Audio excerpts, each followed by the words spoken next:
we're particularly thrilled to welcome Charmaine Wilkerson, who is a New York Times bestselling author of her debut novel, Black Cake, that was a Read with Jenna pick, and then it was a small screen series on Hulu that was adapted by Oprah Winfrey and Capitol Entertainment.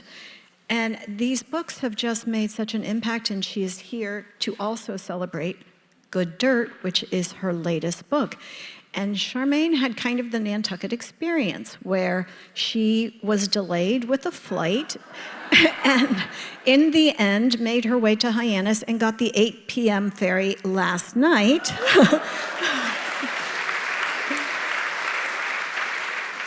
And traveling to be with us from Rome, Italy. So we are really, really thrilled to welcome. So let's give her the warmest Nantucket welcome.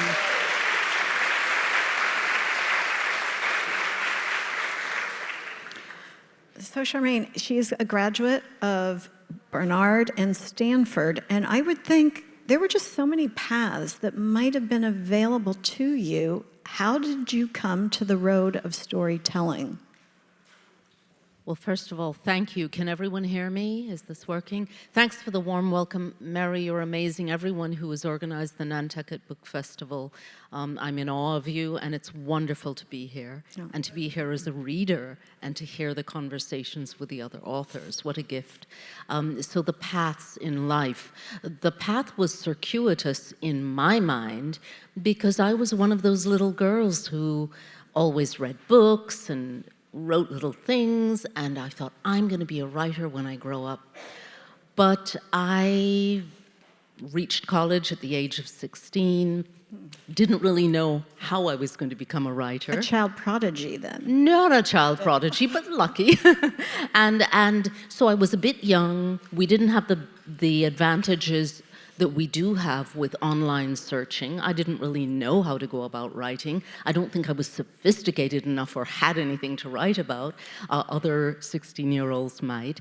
And so I just sort of tumbled forward and discovered that journalism, college radio, these were ways to tell stories. And so I began as a journalist, and kept saying, one day I'm going to write fiction. I'm going to make up stories, because I felt my interest going in that direction, but I'm just getting around to it, Mary. Well, you had a great quote, actually. You said, history can be told through a chorus of voices. Fictional storytelling can be part of that chorus. I had been a journalist, as I mentioned, and worked in other forms of communication afterwards. Communication that we call, and you can make a joke, fact-based communications, right? So you can say all you want about fake news, but when we write something for journalism, or do a television report, or work on media relations for an organization, in theory we start first with information that we want to convey, research, ideas, outlines, etc.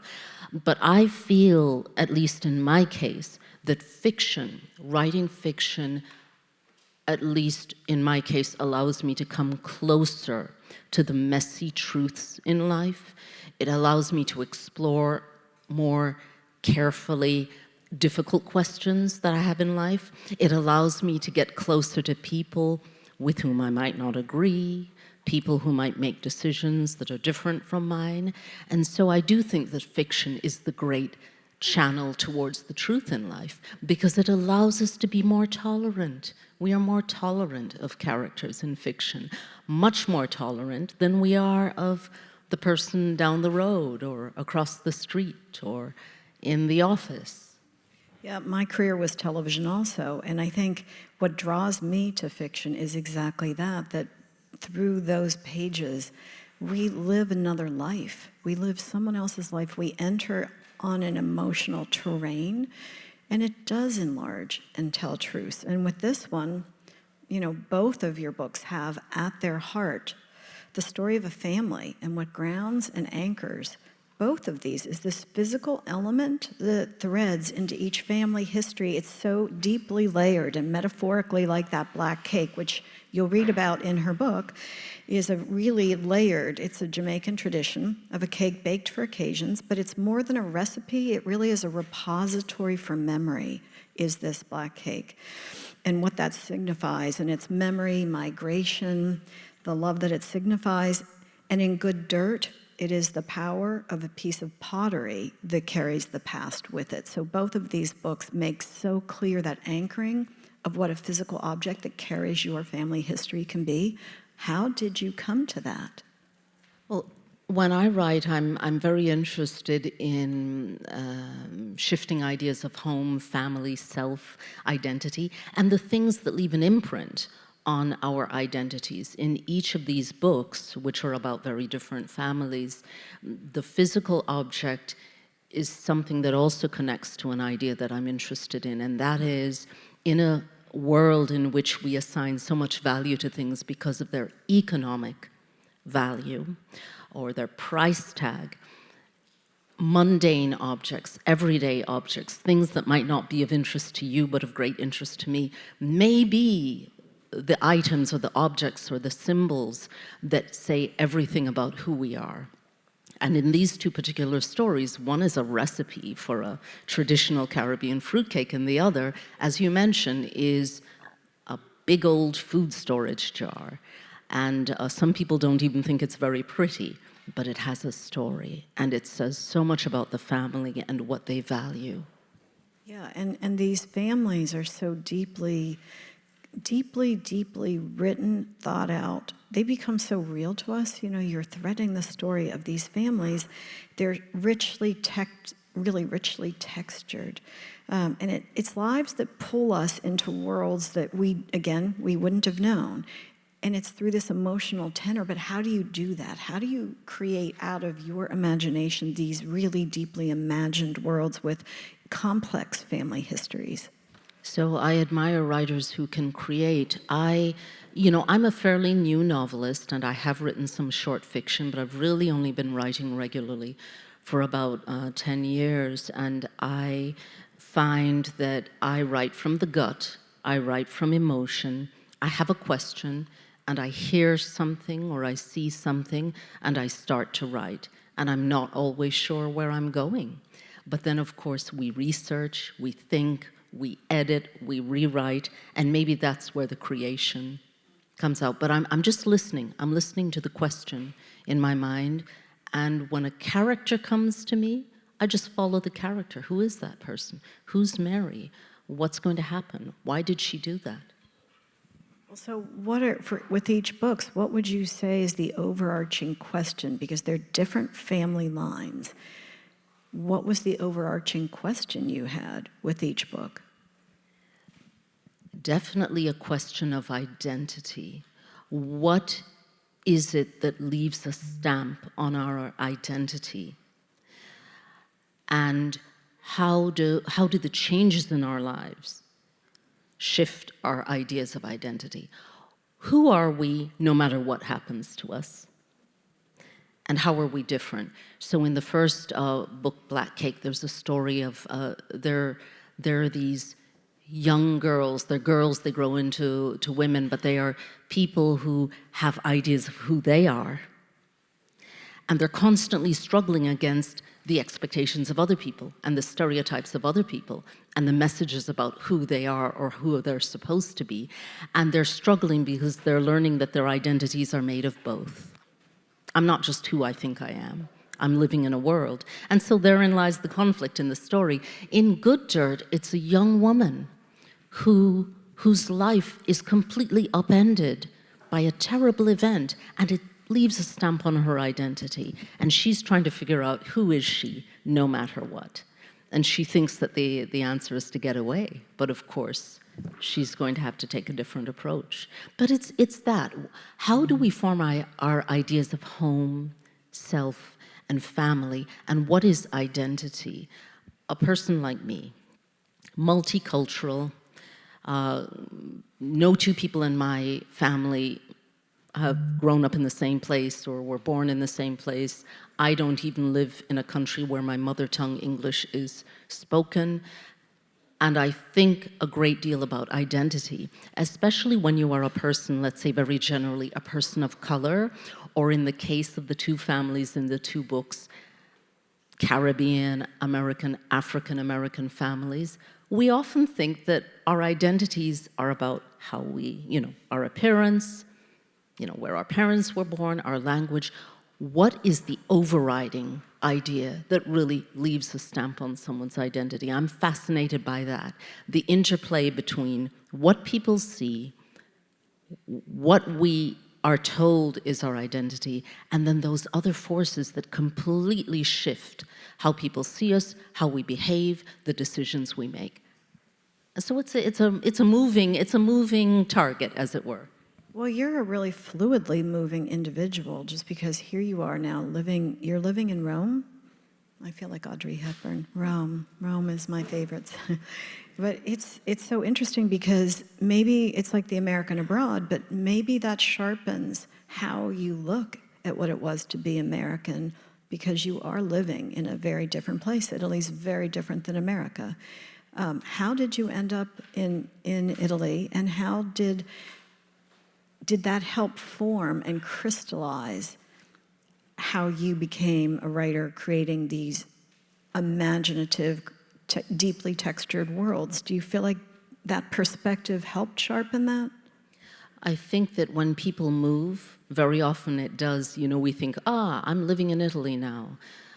What we're really doing is, yes, we're looking back. We're looking in a mirror. We're looking back at our idea of where we came from and who we are. But I've moved around a lot. I was born in New York, but I moved to Jamaica as a child and lived there. And that was the first time that when I came back to my hometown, New York, I had a bit of a shock. I thought, I was in Jamaica, you're American, even though my parents had been from the Caribbean. And I came back to New York and had to reckon with a series of views of who I was and who I was supposed to be. Moving to Italy and spending a great deal of time there has done the same thing. The question is, who am I no matter where I am, no matter where I live? And how does my identity and my idea of self and my view of everything from politics to race to money to love, how does that shift based on geographic location, based on new experiences?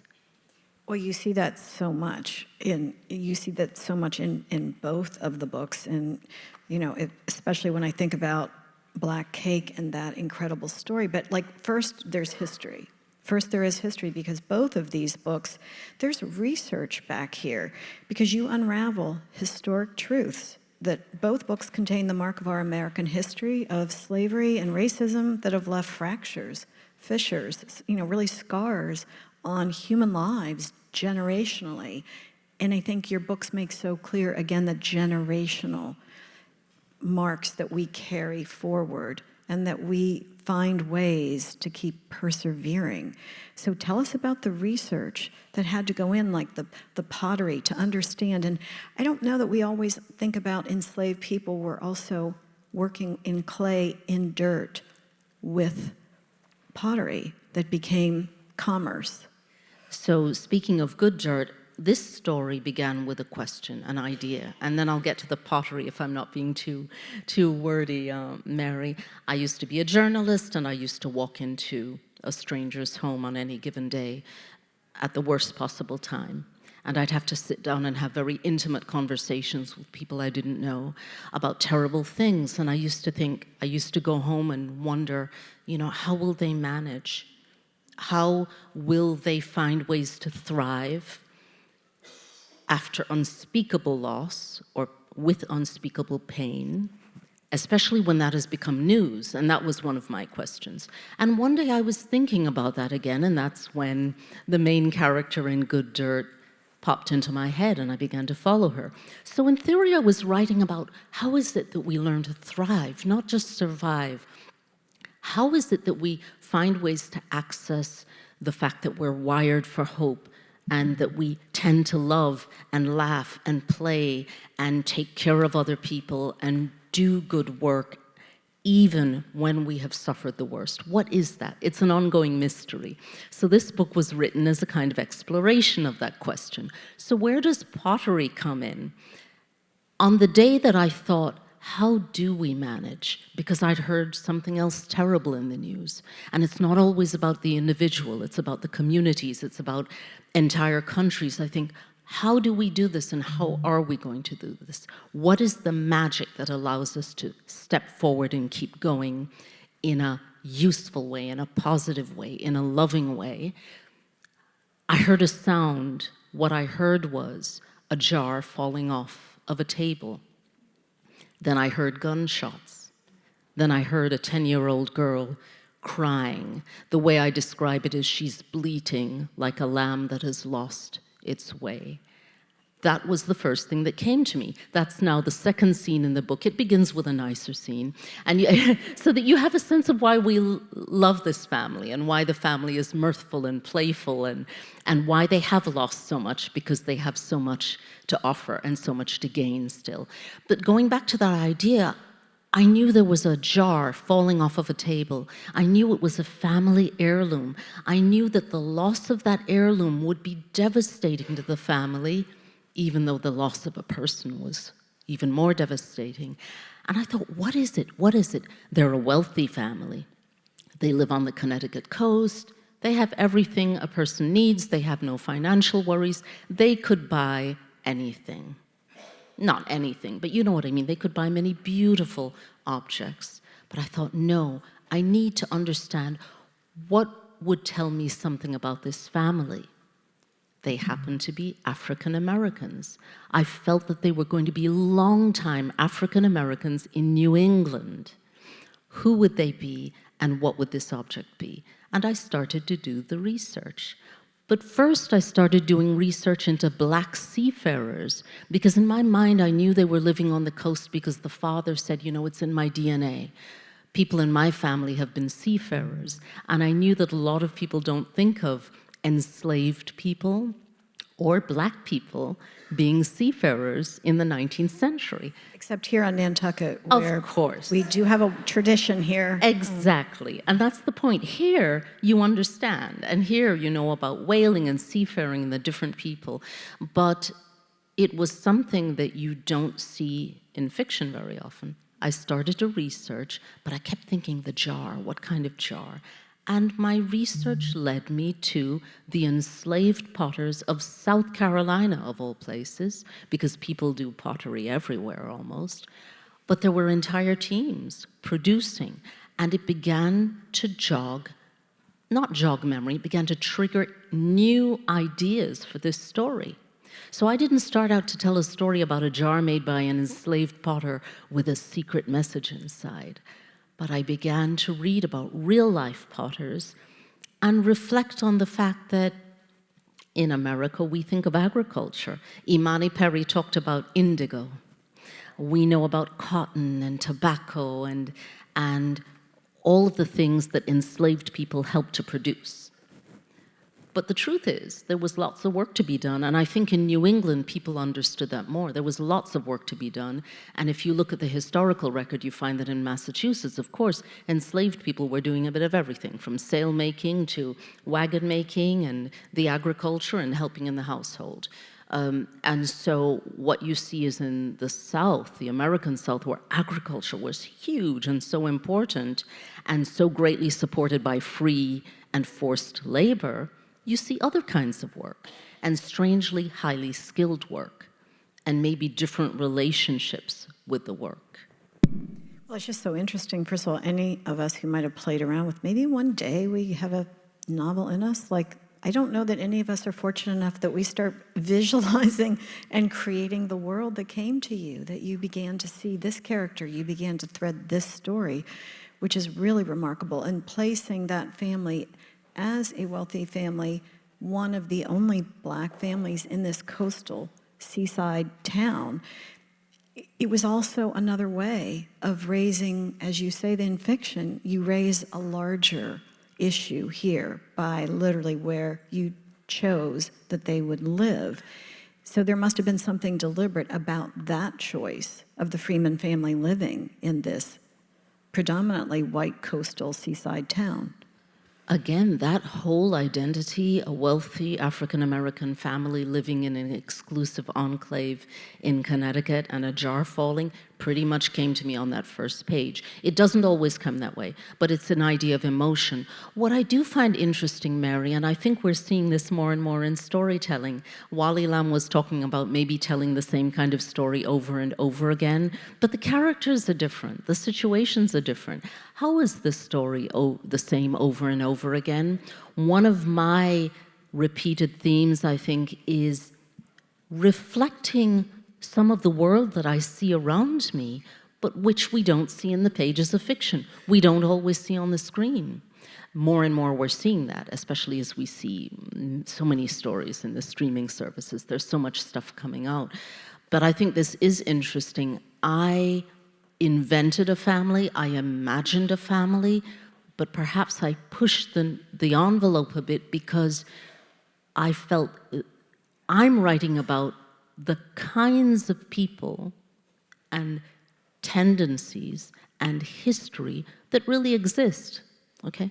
So I didn't write about a real family that I'd ever met, but I wrote about a family with characteristics that are there.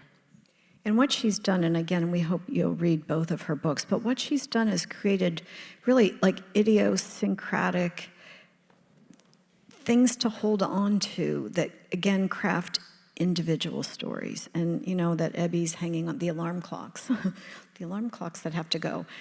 And with each piece, and when you talked about threading, you know, these histories that follow, again, just to go back to the black cake, you know, what they've done with Eleanor Bennett, you create incredible, how do you think of the idiosyncratic things that are going to make a character come alive? Because that is how we begin to really identify as these are characters that live in us. How do you create the idiosyncratic threads? How do you do that as a writer? I really do think sometimes it's imagination. I had to actually stop working regularly for a UN agency and stop doing all of the technical reading and writing that I did in order to transition a bit more fully into fictional writing, because I need to unhinge my head and I just write whatever comes to mind. But it is true that then you think a little bit. Look at this room filled with faces. Each one of us is different. Each one of us has something. And if I open my mind as I write and allow myself to write anything, I don't have to keep it on the page, you don't ever have to read it, just write it, things begin to come to me. And I think they are things I steal from real life, even though I'm not writing about real people. In Good Dirt, there's a young woman there's kind of a quirky romance story in here as well. And there's a young woman who's essentially the rival of the protagonist, Avery. And she's a looky-loo. Does anyone know that expression, looky-loo? Who's from California? Yeah, someone put up your hand. Right, looky-loos. You know when there's an open house, a real estate open house, you go to look just because you want to see? Or you read real estate ads, me. I say I'm doing it as a journalist. Wherever I go, I stop and read the real estate ads. Not because I'm thinking of buying, but I think, what are the prices? What are they offering? What is it like? But I'm fascinated, I do it online, so I think that's a little autobiographical tick that I gave to Avery, but she's completely different. So how do we do that? I say we open our minds to anything that comes to us, use the little details that amuse us or interest us or things we've read about, and worry about it later. Because writing, you don't just say, okay, here's the novel, it's all written, it's all perfect. No, you just write stuff down.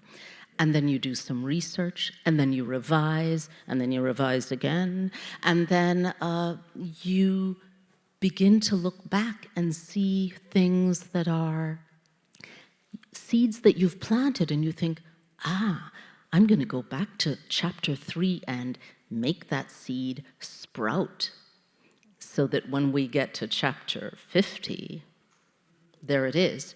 So some of that also is revising. I mean, that's so good, which of course does, I think a lot of us love to know, like, well, how does a writer write? Like, do you get up every morning and you have how many words you're going to get done before you allow yourself, or other people are more free form? I mean, what is your writing process? Well, I am terribly intimidated by great minds, true scholars who also are poets. And one example is Imani Perry, who spoke earlier today. I just love her work. And really, when I say a great mind, she's a person who has studied and built thought and found a way to bring that to all of us. And one of the things she said just made me think, oh, thank goodness. She said, oh, you know, I might only write a sentence one day. I thought, thank you. Because I do need to get up early in the morning. I'm a morning person, and I allow myself to say, I'm working, coffee, and I'm out the door. This morning I walked. I just walked, and I thought, and I listened to the world, and I looked at the sunshine and stopped to admire this obscene bush of hydrangeas that someone else was admiring as well. And we talked about plants, and we talked about dogs, and all of that is writing. What's the difference? Maybe I will write a note about something, and it might just be hydrangeas. What makes them blue or pink again? Is it the zinc, and what are the tricks?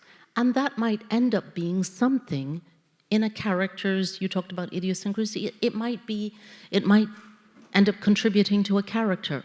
So it sounds very chaotic, but I'm just saying, open your mind, write down things. If you're interested in writing, you just keep adding. And we have computers now, and we have notebooks. You can categorize. I put something in a file, and it's called blue dress. And then I put something else in a file, and it's called hydrangeas. You know, and later I go back to that. Each person has a different way. Other people outline everything. And if that's what you do, it works. But the one thing I will say, I mean, this is unsolicited advice. You asked how I do it, but this is unsolicited advice. Is anyone here a distance athlete, marathon runner, cyclist, anything that requires distance and long hours? No? I see a couple of hands up, right. So you know, maybe someone says, oh, wow, you ran a marathon. How do you do that? No. 3 miles today, 7 miles next week. One day you go up to 18 and then you drop down to 3. Maybe you injure yourself and you skip 2 months. So I used to run marathons, and that is the closest thing that I can think of that comes to the process of writing. A sentence, 2 pages, maybe in a happy moment, 5 pages. Some people write entire drafts in a few days. That's wonderful. That does not mean another process is not as valid. Does it get you there? Good.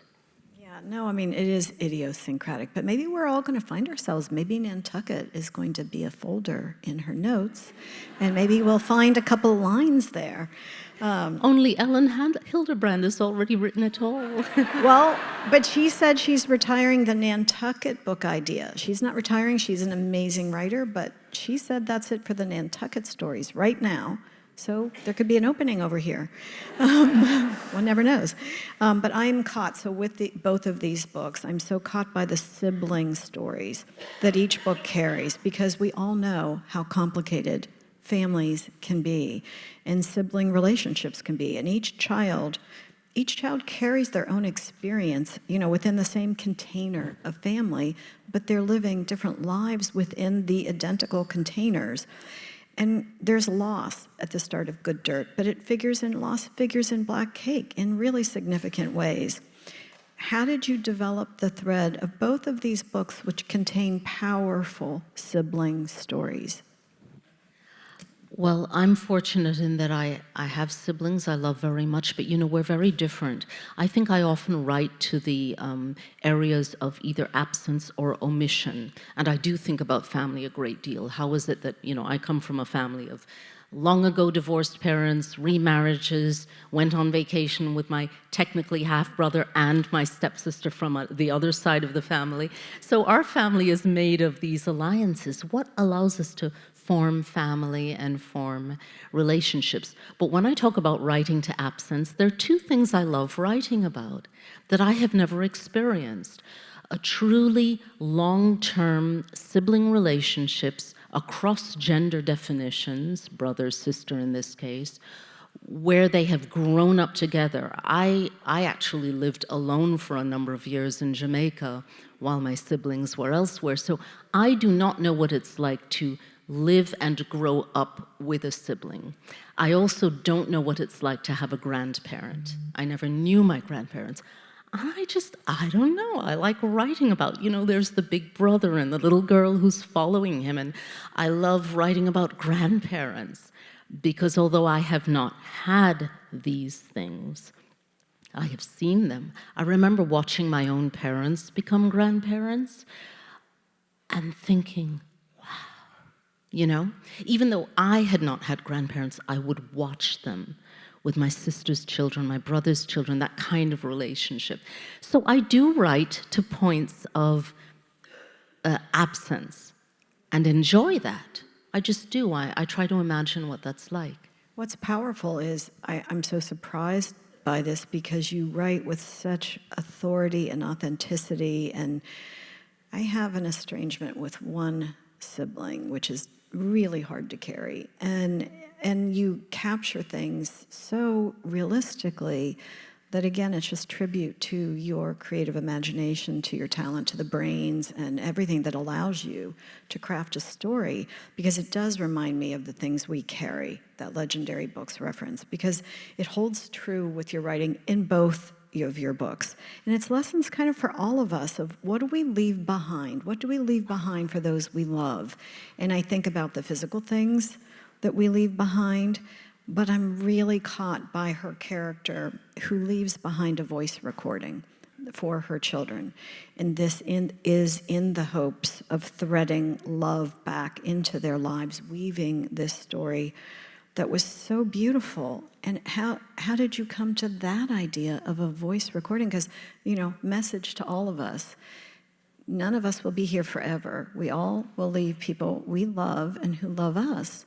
And think about the things that we carry and think about the things we would love to leave behind for them as a legacy. And that's what really both of these books so reminded me of.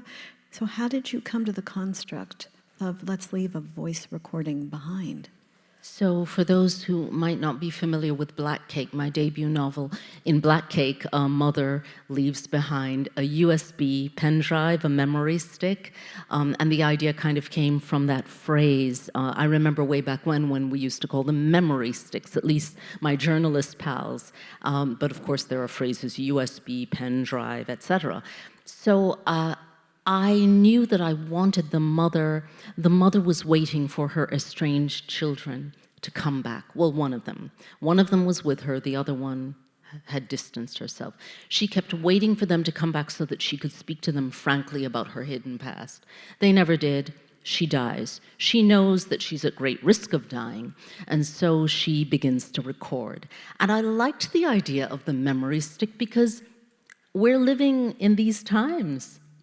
So the old-fashioned epistolary novel in which people wrote letters, dear so-and-so, in my mind became something that reflected my own life. There's a memory drive. You can record a voice message. You can put it on a memory stick and put that in your PC.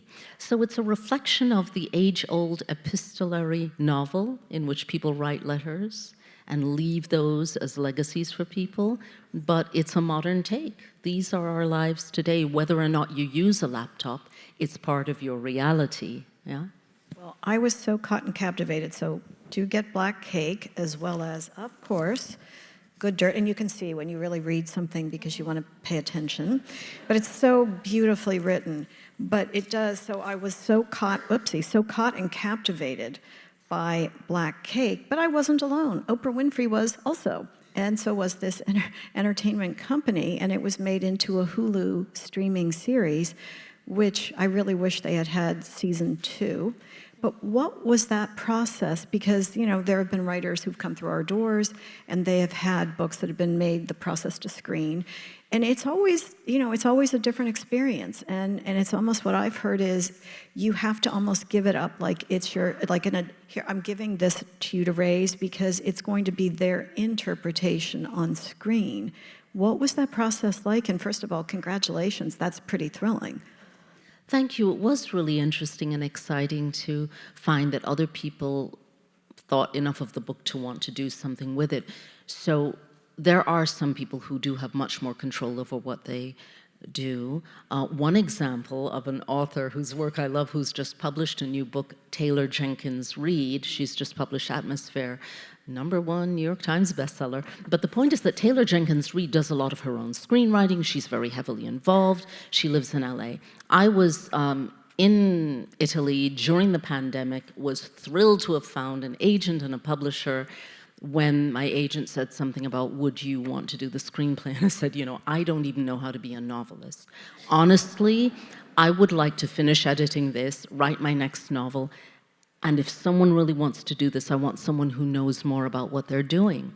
So from that moment, I was giving up something that maybe in the future I wouldn't, but I will say this. I love film. I like series. I think that it's a different experience from a book.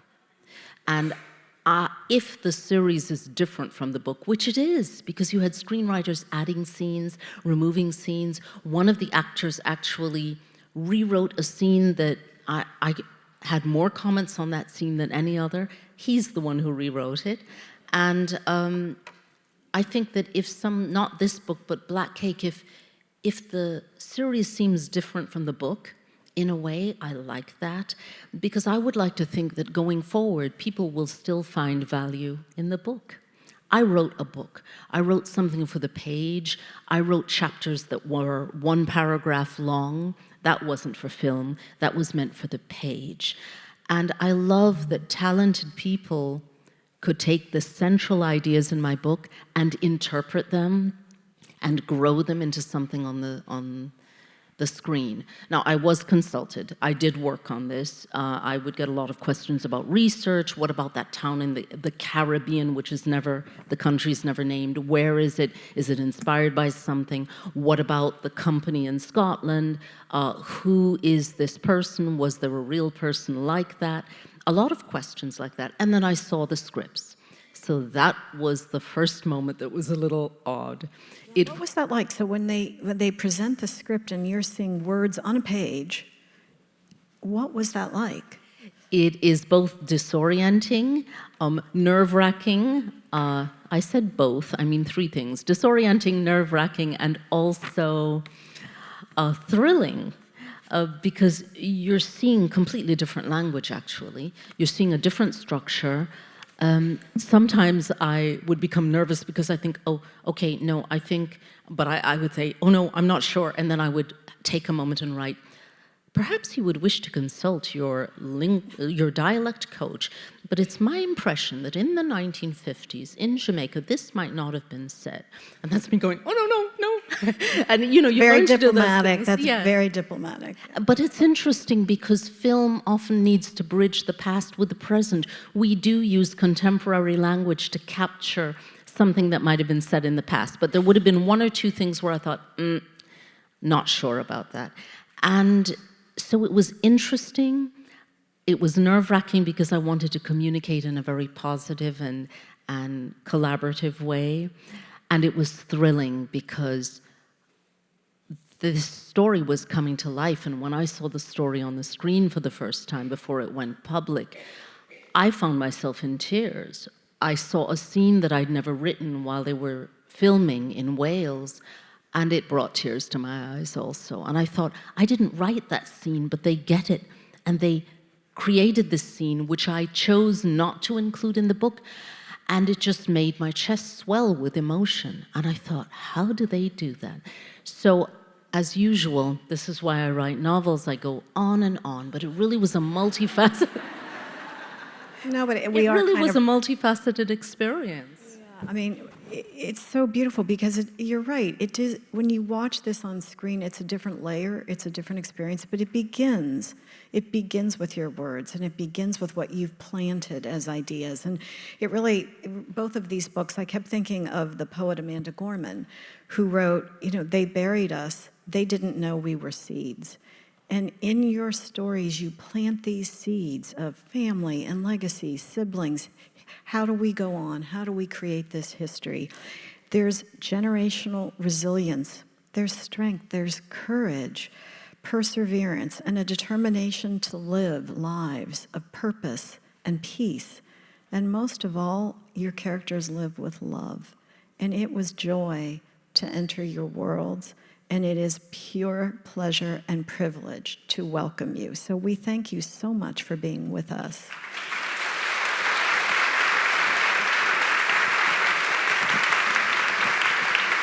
We might have time for one question. We're about out of time. Okay. And while we wait for the microphone, I just want to say thank you, Mary. It's been wonderful being in conversation, and thanks to everyone for listening. Hi. I wanted to thank you for both novels, which I thoroughly enjoyed. I have more of a comment to share about Good Dirt than a question. I really appreciated the storyline about the pottery, the storage jar. Just prior to reading your novel, we were in Chicago, and we took a tour of the Fine Arts Museum. The very first stop, was 10 of us, on a free little tour, was a very large storage jar. Made in 1836, South Carolina, by an enslaved person named Dave the Potter. Are you familiar with that particular? I just wanted to share it with the group. The 10 people, we were captivated. I think we spent half an hour discussing the background of David Drake. They actually had identified the artisan, and his initials were on the bottom of the jar. And I think he too had a message. I can't remember what the message was that our guide told us, but we had questions. It was so intriguing. When we left, I was thinking, I want to know more. Then I read your book. So I want to tell you how I appreciate the fact that you brought this whole craft of pottery in that century to the forefront for us to learn about and appreciate, because they are masterpieces. So if you're ever in Chicago, everyone should take a look. Thanks for mentioning that. And if you're ever in Boston, there are 2 jars by Dave the Potter. There was a huge exhibit while I was still, thank you for mentioning Dave. We talked about the enslaved potters of South Carolina, and I want to be brief because we have a whole program today. There was a specific one whose work has been documented because he would write couplets, he would write expressions on the jar at a time when it was illegal to teach slaves to read or write. Even the slaveholder could be fined, and people could be killed for reading or writing, but he did. We don't know the full story of how he managed to do that. But because I knew, because my research told me that this person was able to do that, in my book, Good Dirt, which actually has the image of a broken jar on the front, you might see the face, but it's a jar. In the book, Moses, who is an enslaved potter, he draws and writes, but the key is that he embeds secret messages. I've never found anything on the historical record, but the fact that Dave the Potter's work has been documented and still exists today gave me permission and reassured me that it wasn't so harebrained an idea to have a person hiding a message in a jar. Thank you all so much for being with us.